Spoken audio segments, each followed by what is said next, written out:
Hey guys, today on Southern Food Junkie, we're going to show you how to make pizza dough using the Black & Decker all-in-one bread machine. Stay tuned.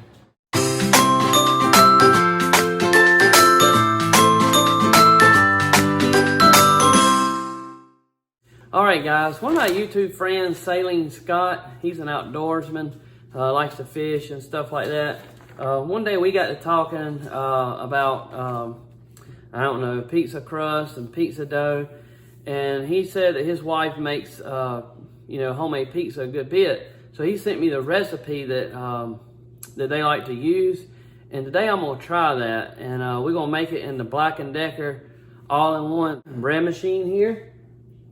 And it's a pretty simple recipe. There's not many ingredients to it. The beauty of making your own pizza dough is that you can make the pizza dough ahead of time, and then you can portion it out. The actual recipe that I got can make either 2 or either 4 12-inch crusts, depending on the amount of ingredients. We're gonna go with the 4 12-inch crust. And the beauty of this is you can make this, and then let's say you're only gonna make 1 pizza. Well, you can freeze those other 3 balls of dough. So that's what we're gonna do. We're going to use 1 ball for lunch today, and then the other 3 we're actually going to save for later, for a later date and time. Ingredients for this recipe is pretty simple. You're going to need flour, of course. In this case, we're going to use bread flour, but you can use AP flour. We're going to use yeast, salt, and a little bit of olive oil. That's pretty much it. So let's get to it. Here's the bread machine we're using, Black & Decker all-in-one bread machine. I've had this bread machine for probably about 13 years. It's been a pretty good one. I've made a ton of bread in this. For this recipe, we're going to use setting number 8. It's 1 hour and 30 minutes long. This setting, if you look down here on the front, is the dough setting. If you see number 8 there. So basically all this is going to do, what the machine's going to do is mix everything up for us. And then it'll put a little heat on it, just a mild heat that'll cause the dough to rise. And then after, if you're making dough by hand, after the dough doubles in size, after it rises, you're supposed to punch it down. And so this machine will do all that for us. And pretty much it's a set it and forget it type method here. All right, so our ingredients for this is 1 1/3 cup of water, 1/4 cup of olive oil, 2 teaspoons of salt, 4 cups of bread flour, or you could use AP flour or a combination of the 2. You also could add in wheat flour if you wanted to have whole grain wheat. You can do like 2 cups wheat, 2 cups bread, but you have to have a combination of those. If you're using Red Star Active Dry yeast, you're going to use 2 1/4 teaspoons. If you're using Quick Rise yeast, you use 2 teaspoons. Or if you're using bread machine yeast, you'll use 2 teaspoons. So that's how this goes. Another thing is your water.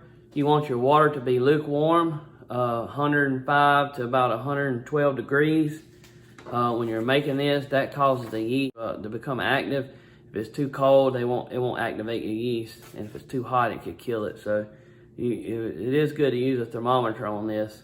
All right, so when you're using a bread machine, you have an order of the way the ingredients go in. You want to start with the liquids first, then your dry ingredients, and then your yeast will be last on top. So we're going to put in our olive oil and our water first. Actually, we're going to start with our water first. So like I said before, the water needs to be lukewarm. So let's get that started up.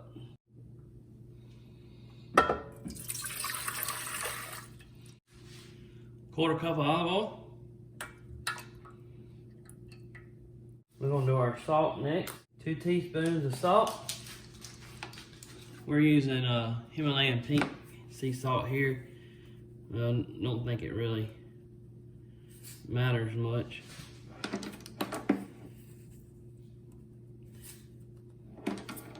Okay.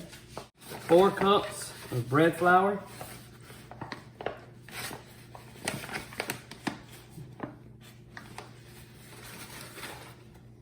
I like to use a clear cup, that way I can make sure there's no gaps or anything.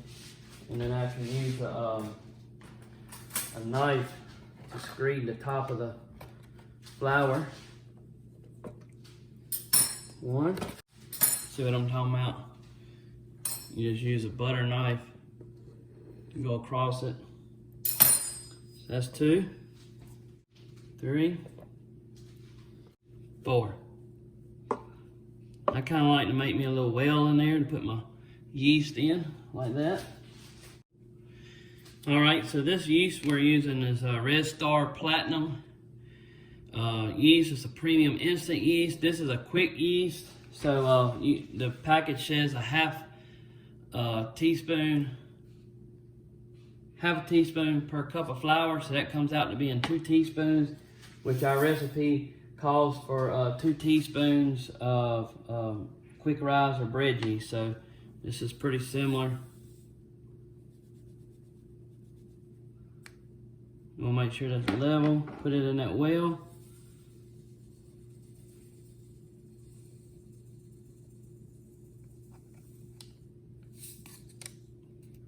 Pretty much this whole pack's gonna go in here. And that's it. Now all you do is close the lid. You got this little viewing area here that you can watch it on. And then you just hit start. And the bread machine does the rest for you. You can kind of see what it's doing in there.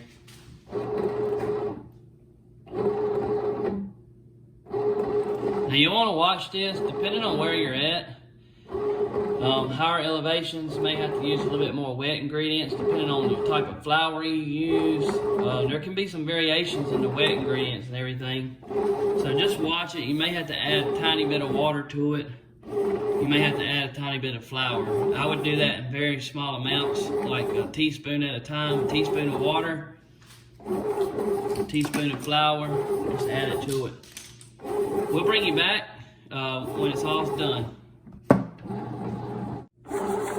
One thing you can do is to use something like this, like a cake spatula, and just get the little bits off the side.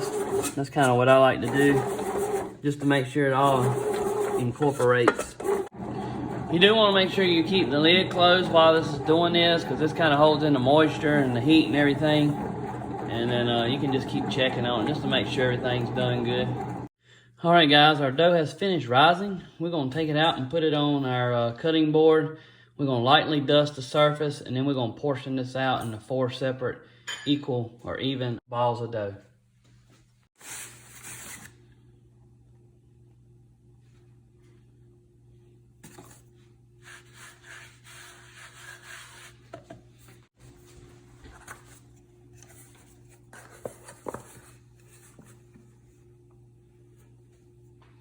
Nice. Smells so good. I wish you could smell it here. What I'm gonna do is just even this out like this.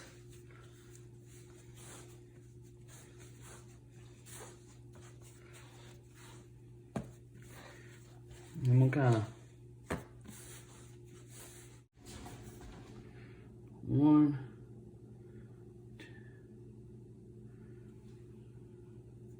about like that.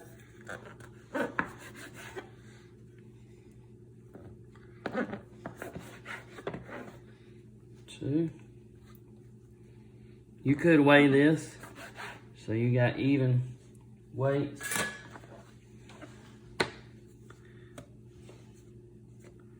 This one's a little bit lighter here. And then you're just gonna make you a ball and kind of tuck it in. Tuck that seam in on the bottom. And just kind of roll it around like that.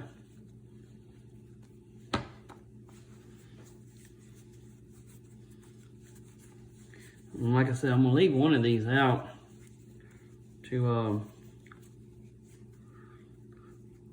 cook up me a pizza for today.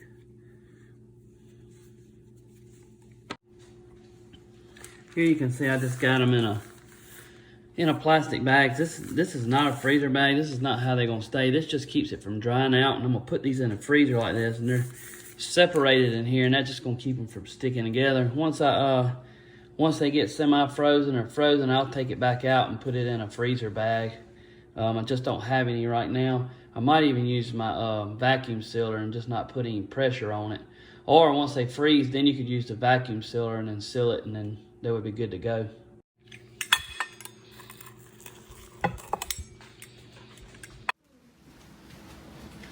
All right, guys, if you like videos like this, try clicking on one of these videos right here. I'm sure you'll like it too.